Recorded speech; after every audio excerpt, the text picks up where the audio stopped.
రెంటచింతల మండలంలోని జెట్టిపాలెంలో AP model school ఆధ్వర్యంలో శనివారం డెంగీపై దాడి ర్యాలీ నిర్వహించారు. దోమల్ని తరిమేద్దాం, ఆరోగ్యాన్ని కాపాడుకుందామని విద్యార్థులు నినాదాలు చేస్తూ గ్రామ వీధులలో ర్యాలీ నిర్వహించారు. ఉపాధ్యాయులు ఇంటింటికి వెళ్లి పరిసరాలను పరిశుభ్రంగా ఉంచుకోవాలని సూచించారు. పూల కుండీలలో, టైర్లలో నీరు నిల్వలు లేకుండా చూసుకోవాలని, అప్పుడే దోమలు వ్యాప్తి చెందకుండా ఉంటాయని గ్రామ ప్రజలకు అవగాహన కల్పించారు.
చూడండి మేడం, వెనక్కి మేడం ఒకసారి ఇటు.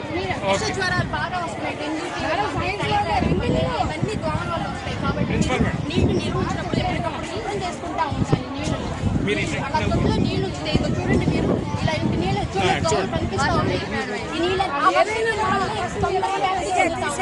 కాబట్టి నీళ్లు తీసేస్తే ఇప్పుడు కూడా చూడండి ఎన్ని ఉన్నాయో లాభాలు, వీటి వల్ల రోగాలు వస్తాయి. కాబట్టి ఇలా కాల్చినప్పుడు జాగ్రత్తగా మీరు నివారించుకుంటే ఆరోగ్యం మీ చేతిలో.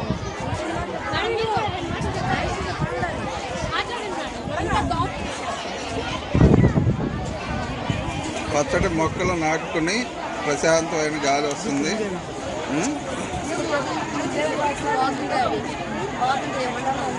అవి కడిగే వచ్చిన